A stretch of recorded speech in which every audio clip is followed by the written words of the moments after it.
ಅದರ ಪರಿಣಾಮದಿಂದ ಅವಳಿಗೆ ಫೈನಲ್ ಎಕ್ಸಾಮ್ನ ಫಲಿತಾಂಶದಲ್ಲಿ ಎಲ್ಲ ಸಬ್ಜೆಕ್ಟ್ನಲ್ಲೂ ಕಡಿಮೆ ಗ್ರೇಡ್ ಬಂದು must improve in all subjects ಎಂದು ಪ್ರಿನ್ಸಿಪಲರಿಂದ ಎಚ್ಚರಿಕೆಯ ನೋಟಿಸ್ ಸಹ ಕಳಿಸಲಾಗಿತ್ತು. ಮುಂದಿನ ಕ್ಲಾಸ್ನಲ್ಲೇ ಅಮೂಲ್ಯಳನ್ನೇ ಮೊದಲನೇ ಸ್ಥಾನದಲ್ಲಿ ಬರುವಂತೆ ಮಾಡುವೆನೆಂದು ಪಣ ತೊಟ್ಟ ಸಂಧ್ಯಾ ಅದನ್ನು ಕಾರ್ಯಗತಕ್ಕಿಳಿಸಿ ಪುಟ್ಟ ಅಮೂಲ್ಯಳನ್ನು ಗೃಹ ಬಂಧನದಲ್ಲಿ ಕೈದಿಯಾಗಿ ಮಾಡಿದ್ಲು. ಅವಳ ವಯಸ್ಸಿನವರೆಲ್ಲ ಆಟ ಆಡ್ಕೊಂಡಿದ್ರೆ ಅಮೂಲ್ಯ ಸಂಜೆ ಟ್ಯೂಷನ್ ಕ್ಲಾಸಿಗೆ ಹೋಗಬೇಕಿತ್ತು. ಮನೆಗೆ ಬಂದ ಕೂಡಲೇ ಅವಳು ಶೂಸ್ ಬಿಚ್ಚುತ್ತಲೇ ಸಂಧ್ಯಾ ಕೇಳುತ್ತಿದ್ದ ಮೊದಲ ಪ್ರಶ್ನೆ, ನಿಮ್ಮ ಟೀಚರ್ ಇವತ್ತು ಏನೇನು ಪಾಠಗಳು ಮಾಡಿದ್ದಾರೆ? ಊಟ ಮಾಡುತ್ತಲೇ ಅಮೂಲ್ಯ ಅಂದಿನ ಪಾಠ ಪ್ರವಚನಗಳ ವರದಿ ಒಪ್ಪಿಸ್ತಿದ್ಲು. ಟ್ಯೂಷನ್ ಕ್ಲಾಸ್ ಮುಗಿಸಿ ಬರುವ ಹೊತ್ತಿಗೆ ಅಮೂಲ್ಯಳಿಗೆ ತಲೆನೋವು ಬಂದ್ಬಿಡ್ತಿತ್ತು. ಮಮ್ಮಿ, ನಾನು ಸ್ವಲ್ಪ ಟಿ ವಿ ನೋಡ್ಲಾ ಎಂದು ಆಸೆಯಿಂದ ಕೇಳಿದರೆ ಸಂಧ್ಯಾ ಕೋಪದಿಂದ ಸಿಡ್ತಿದ್ಲು. ಸಾಕು, ಈಗ ನಮ್ಮನ್ನು ನೀನು ಉದ್ಧಾರ ಮಾಡಿರೋದು.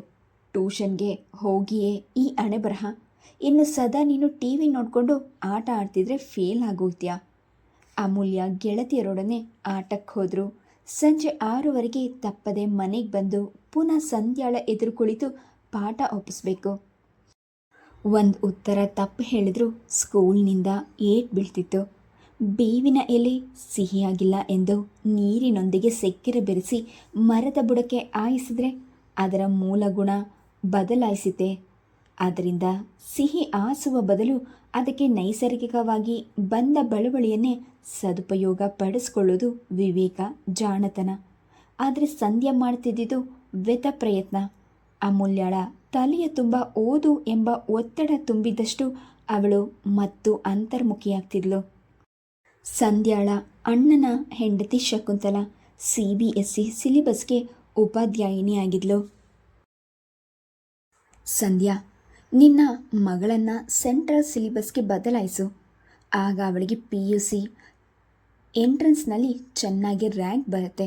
ನನ್ನ ಫ್ರೆಂಡ್ ಮಗ CBS ತಗೊಂಡು ಮೆರಿಟ್ ಮೇಲೆ BE ಕಂಪ್ಯೂಟರ್ ಇಂಜಿನಿಯರಿಂಗ್ ಸೀಟ್ ಗಿಟ್ಟಿಸ್ಕೊಂಡ ಎಂದು ಅತ್ತಿಗೆಯ ಶಿಫಾರಸ್ಸಿನ ಮೇರೆಗೆ ಸಂಧ್ಯಾ ಮಗಳನ್ನು ಸೆಂಟ್ರಲ್ ಸಿಲಿಬಸ್ಗೆ ವರ್ಗಾಯಿಸಿದಾಗ ಅಮೂಲ್ಯಳ ಪರಿಸ್ಥಿತಿ ಮತ್ತು ಶೋಚನೀಯವಾಯಿತು. ಸಂಧ್ಯಾ ತನ್ನ ಮಗಳು ಆವ್ರೇಜ್ ಸ್ಟೂಡೆಂಟ್. ಹೀಗಾದರೆ ಮುಂದೆ ಅವಳಿಗೆ ಯಾವ ಟೆಕ್ನಿಕಲ್ ಕೋರ್ಸ್ಗೂ ಸೀಟ್ ಸಿಗಲ್ಲ. ನನ್ನ ಮಗ ನೋಡು, 4ನೇ ಕ್ಲಾಸ್ನಲ್ಲಿ ಎಲ್ಲ ಸಬ್ಜೆಕ್ಟ್ನಲ್ಲೂ 95 ಮೇಲೆ ಮಾರ್ಕ್ಸ್ ತೆಗೆದಿದ್ದಾನೆ. ಅಮೂಲ್ಯಳು ಅದೇ ಕ್ಲಾಸ್, 20 ಮೇಲೆ ಅವಳಿಗೆ 1 ಅಂಕ ಜಾಸ್ತಿ ಬಂದಿಲ್ಲ ಎಂದು ಶಕುಂತಲ ಸಂಧ್ಯಾಳನ್ನು ಆಕ್ಷೇಪಿಸ್ತಿದ್ಲು. ನೋಡ್ರಿ, ನಮ್ಮ ಅತ್ತಿಗೆ ನನ್ನನ್ನೆಷ್ಟು ಅವಮಾನ ಮಾಡಿಬಿಟ್ರು. ಈ ಹಾಳಾದವಳಿಂದ ನಾನು ನನ್ನ ತವರ್ ಮನೆಯಲ್ಲಿ ತಲೆ ಎತ್ಕೊಂಡು ಓಡಾಡೋಕ್ಕಾಗಲ್ಲ ಎಂದು ಸಂಧ್ಯಾ ರಾಹುಲ್ನ ಮುಂದೆ ಗೋಳಾಡಿದಾಗ ಅವನು ಅವಳ ಮಾತನ್ನು ತಳ್ಳಹಾಕಿದ. ನಮ್ಮ ಅಮೂಲ್ಯ ನಿನ್ನ ಅತ್ತಿಗೆ ಮಗನಷ್ಟು ಬುದ್ಧಿವಂತ ಅಲ್ಲದಿರ್ಬೋದು, ಆದರೆ ನಮ್ಮ ಮಗು ನಮಗೆಚ್ಚು. ಅವರ ಮಗ ನನ್ನ ಮಗಳು ಒಂದೇ ಅಲ್ಲ. ಪಾಪ, ಅಷ್ಟು ಚಿಕ್ಕ ಹುಡುಗಿನ 3 ಹೊತ್ತು ಓದು ಓದು ಅಂತ ಅವಳ ಮೈಂಡ್ ಟ್ಯಾಕ್ಸ್ ಮಾಡಬೇಡ. ಗಿಡವಾಗಿ ಬಗ್ಗಿತು ಮರವಾಗಿ ಬಗ್ಗಿತ. ಇದು ಕಾಂಪಿಟೇಟಿವ್ ವರ್ಲ್ಡ್ ರಾಹುಲ್. ಎಂತೆಂತಹ ಬ್ರಿಲಿಯಂಟ್ ಸ್ಟೂಡೆಂಟ್ಸ್ ಫ್ಯೂಚರ್ ಇಲ್ಲದೆ ಒದ್ದಾಡ್ತಿದ್ದಾರೆ ಗೊತ್ತಾ? ನಮ್ಮ ಅಮೂಲ್ಯ ಹಾಗಾಗೋದು ಬೇಡ. ಈಗ ಕಷ್ಟಪಟ್ಟರೆ ಮುಂದಕ್ಕೆ ಅವಳಿಗೆ ತಾನೇ ಬೆನಿಫಿಟ್ ಆಗೋದು. ನೀವು ಅವಳ ಸ್ಟಡೀಸ್ ವಿಷಯದಲ್ಲಿ ತಲೆ ಹಾಕಬೇಡಿ. ನಿಮ್ಮನ್ನು ನಂಬ್ಕೊಂಡಿದ್ರೆ ನಮ್ಮ ಅಮ್ಮು ಯಾವುದೋ ಕಾರ್ಪೊರೇಷನ್ ಸ್ಕೂಲ್ನಲ್ಲಿ ಓದ್ತಾ ಇರ್ತಿದ್ಲು ಅಷ್ಟೇ. ಸಂಧ್ಯಾ ಖಾರವಾಗಿ ಹೇಳಿದಾಗ ರಾಹುಲ್ಗೂ ರೇಗ್ತು. ನಾವೆಲ್ಲ ಅಂತಹ ಸ್ಕೂಲ್ನಲ್ಲೇ ಓದಿ ಮುಂದೆ ಬಂದಿದ್ದು, ಏನಾಗಿದ್ದೀವಿ ಈಗ? ನಿಮ್ಮ ಕಾಲಕ್ಕೂ ಈಗಲಿಗೂ ವ್ಯತ್ಯಾಸವಿಲ್ವಾ?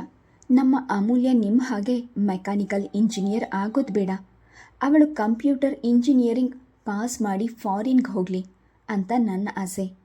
ಆ ಮೈಥಿಲಿ ಮಗ ಇನ್ನೂ BE ಕಂಪ್ಯೂಟರ್ ಮುಗಿಸೋಕ್ಕಿಲ್ಲ. ವಾಷಿಂಗ್ಟನ್ನಲ್ಲಿ ಎಂತಹ ಜಾಬ್ ಸಿಕ್ಕಿದೆ ಗೊತ್ತಾ? ನನ್ನ ಮಗಳು ಹಾಗಾಗಬೇಕು ಅನ್ನೋ ಆಸೆ ಇರಲ್ವಾ? ನಮಗಾಸೆ ಇದ್ಬಿಟ್ರೆ ಆಯಿತಾ? ನಮ್ಮ ಮಗಳ ಕೆಪಾಸಿಟಿ ಏನು ಅಂತ ನಾವು ಮೊದಲು ತಿಳ್ಕೋಬೇಕು. ಅವಳಿಗೆ ಯಾವುದರಲ್ಲಿ ಅಭಿರುಚಿ ಇದೆಯೋ ಆ ಲೈನ್ನಲ್ಲಿ ಅವಳು ಮುಂದೆ ಬರಲಿ. ಸುಮ್ಮನೆ ಕಂಪ್ಯೂಟರ್ಸ್ ಅಂತ ಕನಸು ಕಟ್ಕೊಂಡು ಅವಳನ್ನು ಹಾಕ್ಕೊಂಡು ಅರಿಯೋದು ಯಾವ ನ್ಯಾಯ? ಹೇಳಿದ್ನಲ್ಲ, ನಿಮಗದೆಲ್ಲ ಅರ್ಥ ಆಗಲ್ಲ. ಮೈದಂ ಬದುಕ ಹೇಳಿದ್ಲು ಅನ್ನೋ ಗಾದೆಯೇ ಇದೆ. ನಾಳೆ ಅಮೂಲ್ಯ ದೊಡ್ಡ ಮನುಷ್ಯಳಾದಾಗ ನನ್ನನ್ನು ನೆನೆಸ್ಕೊಳ್ದೆ ಇದ್ರೆ ಕೇಳಿ, ತಾಯಿಯಾಗಿ ನನಗೆ ನನ್ನ ಮಗಳು ಎಲ್ಲರನ್ನೂ ಮೀರಿಸುವಂತಾಗಲಿ ಅನ್ನೋ ಆಸೆ ಇರೋದು ತಪ್ಪೇನು ಎಂದು ಸಂಧ್ಯಾ ಬಂಡವಾದ ಮಾತನಾಡಿ ಅವನ ಬಾಯಿ ಮುಚ್ಚಿಸಿದ್ಲು. ಮಕ್ಕಳನ್ನು ಸ್ಟ್ರಿಕ್ಟಾಗಿ ಬೆಳೆಸಿದ್ರೆ ಮುಂದೆ ಅವರ ಭವಿಷ್ಯ ಬೆಳಗೋದು ಎನ್ನೋದು ಸಂಧ್ಯಾಳ ಅತ್ತಿಗೆ ಶಕುಂತಳ ಸಿದ್ಧಾಂತ. ಅದನ್ನು ಸಂಧ್ಯಾಳು ಚಾಚು ಚಪ್ಪದೆ ಪಾಲಿಸ್ತಿದ್ಲು. ಶಕುಂತಳ ಮಗ ಅವನ ತಾಯಿ ಕಾಲಿನಲ್ಲಿ ತೋರಿಸಿದ್ದನ್ನು ತಲೆಯ ಮೇಲೆ ಹೊತ್ತು ಮಾಡ್ತಿದ್ನಂತೆ. ಅದೇ ಒತ್ತಡವನ್ನು ಸಂಧ್ಯಾ ಮಗಳ ಮೇಲೆ ಹೇರ್ತಿದ್ಲು. ತರಗತಿಯ ಸಂಖ್ಯೆ ಏರುತ್ತಿದ್ದಂತೆ ಸಂಧ್ಯಾ ಮಗಳ ಪಾಠಗಳ ಬಗ್ಗೆ ತಾನು ತಲೆಬಿಸಿ ಮಾಡಿಕೊಂಡು ಅಮೂಲ್ಯಳ ತಲೆಯನ್ನು ಕೆಡಿಸ್ತಿದ್ಲು. ಸ್ಕೂಲ್ನಿಂದ ಬಂದೊಡನೆ ತಾಯಿಯ ಮುಖ ನೋಡಿದೊಡನೆ ಅಮೂಲ್ಯಳಿಗೆ ಜ್ವರ ಬಂದಂತಾಗ್ತಿತ್ತು. ಪ್ರತಿ ಭಾನುವಾರ ಸಂಧ್ಯಾ ಹಾಕ್ಕೊಡುವ 25 ಲೆಕ್ಕಗಳನ್ನು ಮಾಡಿ ಮುಗಿಸ್ಲೇಬೇಕು. ಭಾನುವಾರದಂದು ಸಂತೋಷವಾಗಿ ಎಲ್ಲೂ ಹೋಗಿ ಬರುವಂತಿಲ್ಲ. ಒಂದು ಸಿನಿಮಾ ಹಾಲ್ನಲ್ಲಿ ಕುಳಿತಿದ್ರೂ ಸಂಧ್ಯಾಳಿಗೆ ಮಗಳ ಮಿಡ್-ಟರ್ಮ್ ಪರೀಕ್ಷೆಯ ಬಗ್ಗೆ ಯೋಚನೆ. ಅಮ್ಮು, ಮನೆಗೆ ಬಂದ ತಕ್ಷಣ ಸೈನ್ಸ್ ಪ್ರಶ್ನೆಗಳಿಗೆ ಉತ್ತರ ಹೇಳಬೇಕು ನೀನು ಎಂದು ಆಜ್ಞಾಪಿಸಿದರೆ ಅಮೂಲ್ಯಳಿಗೆ ತಿರುಗಾಟದ ಉತ್ಸಾಹವೆಲ್ಲ ಜರ್ರನೆ ಇಳಿದು ಹೋಗ್ತಿತ್ತು. ತಾಯಿಯ ನೇತೃತ್ವದಲ್ಲಿ ನಡೆಯುವ ತನ್ನ ವ್ಯಾಸಂಗವನ್ನು ಅಮೂಲ್ಯ ಅತ್ಯಂತ ದ್ವೇಷಿಸಿದ್ಲು. ಮಗಳು ಒಂದು ಉತ್ತರ ತಪ್ಪು ಹೇಳಿದರೂ ಸಂಧ್ಯಾ ರಣಚಂಡಿಯಾಗ್ತಿದ್ಲು. ಒಂದೆರಡು ಬಾರಿ ಅಮೂಲ್ಯಳ ಮೃದ ತೋಳನ್ನು ಚಿವಿಟಿ ಆ ಭಾಗದಲ್ಲಿ ರಕ್ತ ಹೆಪ್ಪುಗಟ್ಟಿತು. ಇನ್ನೊಬ್ಬೆ ಪೆನ್ಸಿಲ್ನ ಚೂಪು ತುದಿಯಿಂದ ಸಂಧ್ಯಾ ಅವಳ ತೊಡೆಗೆ ಚುಚ್ಚಿ ಗಾಯವಾಗಿತ್ತು. ವ್ಯಾಸಂಗದ ಸಮಯ ಬಿಟ್ಟರೆ ಸಂಧ್ಯಾ ಅಮೂಲ್ಯಳಿಗೆ ಮಮತೆಯ ತಾಯಿ ಆಗಿರ್ತಿದ್ಲು ಎಂದರೆ ನಿಜ. ಆದರೆ ತಾಯಿಗೆ ಹಿಡಿದ ಕಂಪ್ಯೂಟರ್ ಇಂಜಿನಿಯರ್ ಗೀಳು ಮಗಳನ್ನು ಹಣ್ಣು ಮಾಡ್ತಿತ್ತು. ನಿನ್ನ ಮಗಳು IQ ಏನೇನು ಸಾಲದು, ಸೆಂಟ್ರಲ್ ಸಿಲಿಬಸ್ಗೆ ತುಂಬ ಎಫರ್ಟ್ ಹಾಕಬೇಕು. ಅಮೂಲ್ಯ ಕೊಂಚ ಸೋಂಬೇರಿ, ಮನೆಯಲ್ಲಿ ನೀನು ಚೆನ್ನಾಗಿ ಟ್ರೈನಿಂಗ್ ಕೊಡು ಎಂದು ಶಕುಂತಲ ಕುಮ್ಮಕ್ಕು ಸೇರಿ ಸಂಧ್ಯಾ ಅಮೂಲ್ಯಳಿಗೆ ದಿನಕ್ಕೆ 6 ಗಂಟೆಯಾದರೂ ಪುಸ್ತಕಗಳ ರಾಶಿಯ ಮಧ್ಯೆ ಕೂಡಿಸ್ತಿದ್ಲು. ಪರೀಕ್ಷೆ ಬಂದಿತ್ತೆಂದರೆ ಅಮೂಲ್ಯಳಿಗೆ ನರಕ ಯಾತನೆ. ಪರೀಕ್ಷೆ ಮುಗಿಸಿ ಬಂದೊಡನೆ ಸಂಧ್ಯಾಳಿಂದ ಪ್ರಶ್ನೆ ಪತ್ರಿಕೆಯ ಪರಿಶೀಲನೆಯ ಜೊತೆಗೆ ತಪ್ಪು ಮಾಡಿದ್ದಕ್ಕೆ ಏಟು. ಹಾಳಾದವಳೆ, ಈ ಜನ್ಮದಲ್ಲಿ ನೀನು ಉದ್ಧಾರ ಆಗಲ್ಲ ಎಂಬ ಮೊದಲಿಕೆಯ ಕಾದಿರ್ತಿತ್ತು. ಒಮ್ಮೆ ನಡೆದ ಘಟನೆ ಅಮೂಲ್ಯಳ ನೆನಪಿನಲ್ಲಿ ಹಸಿರಾಗಿತ್ತು. ಆಗ 6ನೆಯ ತರಗತಿಯ ಅಂತಿಮ ಪರೀಕ್ಷೆಯ ಸಮಯದಲ್ಲಿ ಅಮೂಲ್ಯಳಿಗೆ ಕೆಂಡಮಂಡಲ ಜ್ವರ. ಆ ಜ್ವರದ ತಾಪದಲ್ಲೇ ಸಂಧ್ಯಾ ಸಾಧ್ಯವಾದಷ್ಟು ಓದಿ ಎಕ್ಸಾಮ್ ಹಾಲಿಗೆ ಕರೆತಂದಿದ್ಲು. ಮಗುಗೆ ಜ್ವರ ಬಂದಿರುವಾಗ ಇದೇನು ಅವಸ್ಥೆ ಸಂಧ್ಯಾ? ಒಂದು ಮೆಡಿಕಲ್ ಸರ್ಟಿಫಿಕೇಟ್ ಪ್ರೊಡ್ಯೂಸ್ ಮಾಡಿದ್ರಾಯ್ತು, ಅವಳಿಗೆ ಬರೆಯೋಕ್ಕಾಗಲ್ಲ ಬೇಡ ಎಂದು ರಾಹುಲ್ ಎಷ್ಟೇ ಪ್ರತಿಭಟಿಸಿದ್ರೂ ಸಂಧ್ಯಾ ಕಿವಿ ಮೇಲೆ ಹಾಕ್ಕೊಳ್ಳಿಲ್ಲ. ಅಮೂಲ್ಯಳಿಗೆ ಜ್ವರದ ತಾಪ, ಹೊಟ್ಟೆಯಲ್ಲಿ ಸಂಕಟ, ಸುಸ್ತು. ಅಮೂಲ್ಯಳನ್ನು ನಾನು ನೋಡ್ಕೊಳ್ತೀನಿ ಎಂದು ಶಕುಂತಲ ಸಂಧ್ಯಾಳನ್ನು ಮನೆ ಕಳುಹಿಸ್ತಿದ್ಲು. ಅಮೂಲ್ಯ 2 ಸಾಲು ಬರೆಯುವ ಹೊತ್ತಿಗೆ ಪರೀಕ್ಷೆಯ ಹಾಲ್ನಲ್ಲಿ ಕುಸಿದು ಬಿದ್ದಿದ್ಲು. ಪ್ರಿನ್ಸಿಪಲ್ ತಕ್ಷಣ ರಾಹುಲ್ನ ಆಫೀಸಿಗೆ ಸಂಧ್ಯಾಳಿಗೆ ಇಬ್ಬರಿಗೂ ಫೋನ್ ಮಾಡಿ ಕರೆಸಿ ಅಮೂಲ್ಯಳನ್ನು ಆಸ್ಪತ್ರೆಗೆ ಅಡ್ಮಿಟ್ ಮಾಡಿದರು. ಇದು ಟೈಫಾಯ್ಡ್ ಜ್ವರ ಎಂದು ಸಾಬೀತಾಗಿ ಕೊನೆಗೆ ಅವಳು ಬದುಕುಳಿದಿದ್ದೇ ಹೆಚ್ಚೆಂದು ಡಾಕ್ಟರ್ ಅಭಿಪ್ರಾಯಪಟ್ಟಾಗ ರಾಹುಲ್ ಸಂಧ್ಯಾಳ ಜೊತೆ ಜಗಳವಾಡಿ 1 ವಾರ ಮಾತನಾಡದೆ ಇದ್ದದ್ದು ಅಮೂಲ್ಯ ಮರೆಯುವಂತಿರಲಿಲ್ಲ. ಸಂಧ್ಯಾ ಕಣ್ಕಿರಿದು ಮಾಡಿ ಕಾಡಿ ಬೇಡಿ ಪತ್ನಿಯೊಡನೆ ರಾಜಿಯಾಗಿದ್ಲು. ಅಮೂಲ್ಯಳಿಗಿದ್ದ ಆಪ್ತ ಗೆಳತಿ ರಜನಿ. ರಾಹುಲ್ ರಜನಿಯ ತಂದೆ ಪ್ರಭಾಕರ್ ಭಟ್ಟರ ಸಂಸ್ಥೆಯಲ್ಲೇ ಉದ್ಯೋಗಸ್ಥರಾಗಿದ್ದರಿಂದ ಸಂಧ್ಯಾ ಅಮೂಲ್ಯಳಿಗೆ ರಜನಿಯ ಮನೆಗೆ ಹೋಗಿ ಜಾಯಿಂಟ್ ಸ್ಟಡಿ ಮಾಡಲು ಅನುಮತಿ ನೀಡ್ತಿದ್ಲು. ಆದರೆ ವೈಯಕ್ತಿಕವಾಗಿ ಸಂಧ್ಯಾಳಿಗೆ ಪ್ರಭಾಕರ್ ಹಾಗೂ ಅವರ ಪತ್ನಿ ನಳಿನಿಯನ್ನು ಕಂಡ್ರೆ ಆಗ್ತಿರಲಿಲ್ಲ. ನಳಿನಿಗೆ ರಾಕೇಶ್ ಮತ್ತು ರಜನಿ ಇಬ್ಬರು ಮಕ್ಕಳು. ಒಮ್ಮೆ ಸಂಧ್ಯಾ ನಳಿನಿಯೊಡನೆ ಮಾತನಾಡುತ್ತಿದ್ದಾಗ ಉದ್ಗಾರ ತೆಗೆದು, ಅಬ್ಬಾ, ಇಬ್ಬರು ಮಕ್ಕಳ ಓದು ಭವಿಷ್ಯ ಎಲ್ಲ ಹೇಗೆ ನಿಭಾಯಿಸ್ತೀರಿ? ಈಗಿನ ಕಾಲದಲ್ಲಿ ಒಂದು ಮಗುವಿನ ಭವಿಷ್ಯ ರೂಪಿಸೋಕೆ ಲಕ್ಷಾಂತರ ರೂಪಾಯಿ ಖರ್ಚಾಗುತ್ತೆ ಎಂದಾಗ ನಳಿನಿಗೆ ಅವಳ ಮಾತಿನ ದಾಟಿ ಸರಿ ಬೀಳಲಿಲ್ಲ. ನಮ್ಮ ಮಕ್ಕಳ ಭವಿಷ್ಯ ನಮಗೆ ಬಾರನ? ಅದು ಅಲ್ಲದೆ ಬೇರೆಯವರ ವ್ಯಕ್ತಿತ್ವ ವಿಚಾರ ಚರ್ಚೆ ಮಾಡೋದು ಸಭ್ಯತೆ ಅಲ್ಲ ಅಂತ ನನ್ನ ಅಭಿಪ್ರಾಯ ಎಂದು ಖಾರವಾಗಿ ಹೇಳಿದ ದಿನದಿಂದ ಸಂಧ್ಯಾ ಅವರ ಮನೆಗೆ ಹೋಗ್ತಿರಲಿಲ್ಲ. ಆದರೆ ಪ್ರಭಾಕರ್ ರಾಹುಲ್ನ ಮೇಲ್ ಅಧಿಕಾರಿ ಎಂಬ ಏಕೈಕ ಕಾರಣದಿಂದ ರಜನಿ ಹಾಗೂ ಅಮೂಲ್ಯಳ ಸ್ನೇಹಕ್ಕೆ ಅಡ್ಡಿ ಬಂದಿರಲಿಲ್ಲ. ರಜನಿ, ನಿಮ್ಮ ಮಮ್ಮಿ ನಿನಗೆ ದಿನ ಪಾಠ ಓದಿಸ್ತಾರಾ? ಪ್ರತಿ ಭಾನುವಾರ ಮ್ಯಾಥ್ಸ್ ಮಾಡೋಕ್ಕೆ ಲೆಕ್ಕಗಳು ಹಾಕ್ಕೊಡ್ತಾರಾ? ಪ್ರಪಂಚದಲ್ಲಿ ಎಲ್ಲ ತಾಯಂದಿರು ತನ್ನ ತಾಯಿಯ ಹಾಗೆ ಇರಬಹುದೆಂದು ಭಾವಿಸಿ ಅಮೂಲ್ಯ ಕುತೂಹಲದಿಂದ ರಜನಿಯನ್ನು ಕೇಳಿದ್ಲು. ನಮ್ಮ ಮಮ್ಮಿ ಡ್ಯಾಡಿ ನನಗೆ ಅಂತ ಒಂದು ಸ್ಟಡಿ ರೂಮ್ ಕಟ್ಟಿದ್ದಾರೆ. ನನ್ನ ಪಾಡಿಗೆ ನಾನು ಓದ್ಕೊಳ್ತೀನಿ. ಏನಾದರೂ ಪಾಠದಲ್ಲಿ ಡೌಟ್ ಇದ್ದರೆ ಮಮ್ಮಿ ಹೆಲ್ಪ್ ಮಾಡ್ತಾರೆ. ಭಾನುವಾರ ಹೋಮ್ವರ್ಕ್ ಬಿಟ್ಟು ನಾನು ಬೇರೇನೂ ಓದೋದೇ ಇಲ್ಲಪ್ಪ. ನಾವೆಲ್ಲ ಆರಾಮವಾಗಿ ಒಂದು ಔಟಿಂಗ್ ಹೋಗಿ ಬರ್ತೀವಿ. ಅಮೂಲ್ಯಳಿಗೆ ತನ್ನ ತಾಯಿಯಾಗಿ ತನ್ನ ಪಾಠಗಳ ಬಗ್ಗೆ ಅಷ್ಟು ಒದ್ದಾಡ್ತಾರೋ ಎಂಬ ಆಶ್ಚರ್ಯ, ತನ್ನನ್ನು ಆಟ ವಿಹಾರಗಳಿಂದ ದೂರ ಮಾಡ್ತಾರೆಂಬ ಬೇಸರ ಒಟ್ಟಿಗೆ ಉಂಟಾಗಿತ್ತು. ಅವಳಷ್ಟೇ ಓದ್ಕೊಂಡು ಹೋದರೂ ಪರೀಕ್ಷೆಯಲ್ಲಿ ಅವಳಿಗೆ 80ಕ್ಕಿಂತ ಜಾಸ್ತಿ ಅಂಕ ಬರ್ತಿರಲಿಲ್ಲ. ಅಮ್ಮೋ, ನಾನು ನಿನ್ಗೆ ಎಷ್ಟು ಕೋಚಿಂಗ್ ಕೊಡ್ತಿದ್ದೀನಿ, ಯಾಕೆ ನೀನು 19ನಲ್ಲಿ ಮಾರ್ಕ್ಸ್ ತೆಗೆಯೋದೇ ಇಲ್ಲ? ನಾನು ಏನು ಸಾಯಲಿ? ನಿನ್ನ ತಲೆಯಲ್ಲಿ ಜೇಡಿ ಮಣ್ಣು ತುಂಬಿದ್ಯಾ? ಸಂಧ್ಯಾ ಅವಳ ರಿಪೋರ್ಟ್ ಕಾರ್ಡ್ ನೋಡಿ ರೇಗಿದ್ರೆ ಅಮೂಲ್ಯಳು ಬೇಸರದಿಂದ ಉತ್ತರಿಸ್ತಿದ್ಲು. ನಾನು ಸದಾ ಓದ್ತಾನೆ ಇರ್ತೀನಲ್ಲ ಮಮ್ಮಿ. ಆ ಮ್ಯಾಥ್ಸ್ ಸೈನ್ಸ್ ಎಷ್ಟು ಓದಿದ್ರೂ ನನ್ನ ತಲೆಯೊಳಗೆ ಹೋಗಲ್ಲ. ಅಯ್ಯೋ, ಏನು ಗತಿ?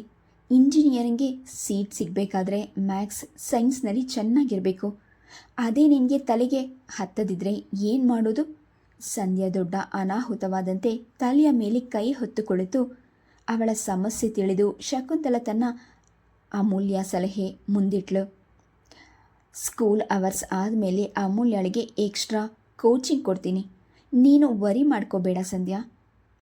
ಅಂದಿನಿಂದ ಅಮೂಲ್ಯಳಿಗೆ ಶಾಲೆಯಾದ ನಂತರ ಶಕುಂತಳ ಕೊರೆತದ ಶಿಕ್ಷೆ ಬೇರೆ ಆರಂಭವಾಯಿತು. ಶಕುಂತಳ ಮನೆಗೆ ಹೋದೊಡನೆ ಅವಳಿಗೆ ತಲೆನೋವು ಬರ್ತಿತ್ತು. ನೀನು ಇಂಜಿನಿಯರ್ ಆಗಬೇಕು ಬೇಡವೋ? ಫಾರಿನ್ಗೆ ಹೋಗಬೇಕು ಅಂತ ನಿನ್ಗೆ ಆಸೆ ಇಲ್ವಾ ಎಂದು ಶಕುಂತಲ ಅದೇ ಅವಳ ವಿಧಿ ಲಿಖಿತವೇನೋ ಎಂಬಂತೆ ಪ್ರಶ್ನಿಸಿದ್ರೆ ಅಮೂಲ್ಯಳ ಮನಸ್ಸು ಇಲ್ಲ ಎಂದು ಪ್ರತಿಭಟಿಸಿದ್ರು. ಅತ್ತಿಗೆ ತಾಯಿಗೆ ಹೆದರಿ ಎಂದು ಒಲ್ಲದ ಮನದಿಂದ ತಲೆದೂಗ್ತಿದ್ಲು. 7ನೇ ತರಗತಿಯ ಮೊದಲನೆಯ ಪರೀಕ್ಷೆಯಲ್ಲಿ ಅಮೂಲ್ಯ ಕಡಿಮೆ ನಂಬರ್ ತೆಗೆದಿದ್ದಾಳೆ ಎಂಬ ಸಿಟ್ಟು ರೋಷದಿಂದ ಸಂಧ್ಯಾ ಅವಳಿಗೆ ಮುಖ ಮೂತಿ ನೋಡದೆ ಥಳಿಸ್ಬಿಟ್ಲು. ಅವಳ ಬಳೆ ಅಮೂಲ್ಯಳ ಮೂಗಿಗೆ ತಗಲಿ ಮೂಗಿನಿಂದ ರಕ್ತ ಸುರಿಯುತ್ತಿದ್ದಾಗ ಶಕುಂತಲ ಗಾಬರಿಯಾಗಿ ಅವಳನ್ನು ಹಿಡಿದುಕೊಂಡು, ಸಂಧ್ಯಾ, ನೀನೇನು ಮನುಷ್ಯಳ ರಾಕ್ಷಸಿಯೋ? ನೋಡು ಹೇಗೆ ರಕ್ತ ಬರೋ ಹಾಗೆ ಒಡೆದಿದೀಯಾ? ಸಂಧ್ಯಾ ಇನ್ನೂ ಬುಸುಗುಟ್ಟುತ್ತಾ, ಫೈನಲ್ ಎಕ್ಸಾಮ್ನಲ್ಲಿ ಡಿಸ್ಟಿಂಕ್ಷನ್ ತಗೊಳ್ದೇ ಇದ್ದರೆ ಇವಳನ್ನು ಸಾಯಿಸ್ಬಿಡ್ತೀನಿ. ಥೂ, ಏನು ಪ್ರಾರಬ್ಧ ನನ್ನ ಹೊಟ್ಟೆನಲ್ಲಿ ಹುಡ್ತೋ. ಇವಳೇ ನೀವೇ ಹೇಳಿ ಅತ್ತಿಗೆ, ಇವಳಿಗೆ ಈ ಮನೆಯಲ್ಲಿ ಏನು ಕಡಿಮೆಯಾಗಿದೆ? ಓದೋಕ್ಕೆ ಪ್ರತ್ಯೇಕವಾದ ರೂಮ್ ಇದೆ, ಬೀರು ತುಂಬ ಗೈಡ್ಗಳು, ರೆಫರೆನ್ಸ್ ಬುಕ್ಸ್ ತಂದು ತುಂಬಿಸಿದ್ದೀನಿ, ಟ್ಯೂಷನ್ಗೆ ಕಳಿಸಿದ್ದೀನಿ. ಇನ್ನು ಸರಿಯಾಗಿ ಮಾರ್ಕ್ಸ್ ತಗೊಳ್ಳೋಕ್ಕೆ ಏನು ದೊಡ್ಡ ರೋಗ ಇವಳಿಗೆ ಎಂದು ಕೂಗಾಡಿದ್ಲು. ತಾಯಿ ಕಾವೇರಿದಷ್ಟು ಮಗಳು ಮುದುಡಿ ಹೋಗ್ತಿದ್ಲು.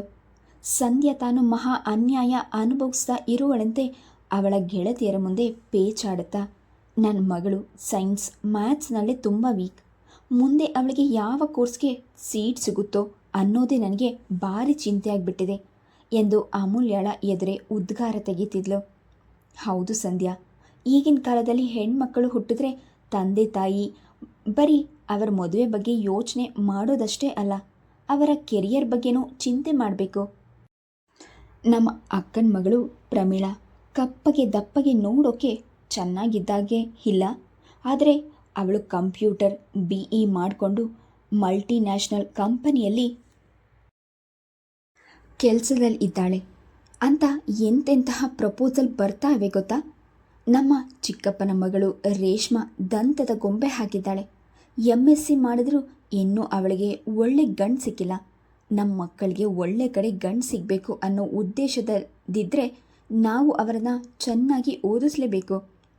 ಇವತ್ತು ಓದಿಗೂ ದುಡ್ಡು ಸುರಿಬೇಕು, ನಾಳೆ ಮದುವೆಗೂ ಹಣ ಖರ್ಚು ಮಾಡಬೇಕು. ಹೆಣ್ಣೆತ್ತವರ ಸಂಕಟ ಬೇಡಪ್ಪ ಎಂದು ಅವಳ ಗೆಳತಿ ಉರಿಯುವ ಜ್ವಾಲೆಗೆ ಹುಪ್ಪು ಸುರಿಯುತ್ತಿದ್ಲು. ಫೈನಲ್ ಪರೀಕ್ಷೆಯ ಸಮಯದಲ್ಲಿ ಸಂಧ್ಯಾ ಪ್ರತಿದಿನ ಅಮೂಲ್ಯಳನ್ನು 5 ಗಂಟೆಗೆ ಎಬ್ಬಿಸಿ ಓದಿಸ್ತಿದ್ಲು. ಸ್ಕೂಲ್ ಬಿಟ್ಟರೆ ಮನೆ, ಮನೆ ಬಿಟ್ಟರೆ ಸ್ಕೂಲ್, ಇವೆರಡರ ವಾತಾವರಣದ ಹೊರತು 1 ತಿಂಗಳು ಅಮೂಲ್ಯ ಬೇರೆ ಪ್ರಪಂಚ ಕಂಡಿರಲಿಲ್ಲ. ನನ್ನ ಕೈಯಲ್ಲಿ ಇಷ್ಟೊಂದು ಓದಕ್ಕೆ ಆಗಲ್ಲ ಮಮ್ಮಿ ಎಂದವಳು ಅಸಹಾಯಕತೆಯಿಂದ ಕಣ್ಣೀರು ಮಿಡಿದ್ರೆ ಸಂಧ್ಯಾ ಅವಳ ತಲೆಯ ಮೇಲೆ ಮೊಟಕ್ತಿದ್ಲು. ಹಾಳ್ಪೀಡೆ, ಈಗ ಓದದೇ ಇದ್ರೆ ನಾಳೆ 4 ಜನದ ಮನೆಯಲ್ಲಿ ಕೆಲಸ ಮಾಡಿ ಜೀವನ ಸಾಗಿಸ್ತೀಯೇನೋ? ಕೊನೆಗೆ ನಿನಗೆ ಅದೇ ಗತಿ ಬರುತ್ತೋ ಏನೋ? ಅದು ಯಾವ ಗಳಿಗೆಯಲ್ಲಿ ಆ ನುಡಿಗಳನ್ನು ಆಡಿದ್ಲೋ? ಅಮೂಲ್ಯ ಮೊದಲನೆಯ ಪೇಪರ್ ಬರೆಯುವ ಪರೀಕ್ಷೆ ಕೊಠಡಿಯಲ್ಲಿ ಕುಳಿತಿದ್ದಾಗ ಅವಳಿಗೆ ಓದಿರೋದೆಲ್ಲ ಮರೆತು ಹೋದಂತಾಗಿ ತಲೆ ಖಾಲಿಯಾದಂತೆ ಭಾಸವಾಯಿತು. ಈ ಸಲ ಡಿಸ್ಟಿಂಕ್ಷನ್ ತೆಗೆಯದೇ ಇದ್ದರೆ ನಿನ್ನ ಗ್ರಹಚಾರ ಬಿಡಿಸ್ಬಿಡ್ತೀನಿ. ಎಕ್ಸಾಮ್ನಲ್ಲಿ ಚೆನ್ನಾಗಿ ಮಾಡದೇ ಇದ್ದರೆ ನೀನು ಮನೆಗೆ ಬರಬೇಡ, ಎಲ್ಲಾದರೂ ಹಾಳಾಗಿ ಹೋಗು. ನನ್ನ ಮಗಳು ಸತ್ತೋದ್ಲೋ ಅಂದ್ಕೊಳ್ತೀನಿ. ಕೋಪಗೊಂಡಾಗ ಸಂಧ್ಯಾಳ ಬಾಯಿಂದ ಉದುರುತ್ತಿದ್ದ ನುಡಿಮುತ್ತಿಗಳಿವು. ಅಮೂಲ್ಯ ಮನೆಗೆ ಹೋದ ಕೂಡಲೇ ಸಂಧ್ಯಾ ಅವಳ ಯೂನಿಫಾರ್ಮ್ ಬಿಚ್ಚುತ್ತಾ, ಬೇಗ ಮುಖ ತೊಳೆದು ಬಟ್ಟೆ ಬದಲಾಯಿಸಿ ಬಾ, ಪರೀಕ್ಷೆಯಲ್ಲಿ ಹೇಗೆ ಬರೆದಿದೆಯೋ ಚೆಕ್ ಮಾಡ್ತೀನಿ. Please subscribe the channel, like and share. Thank you.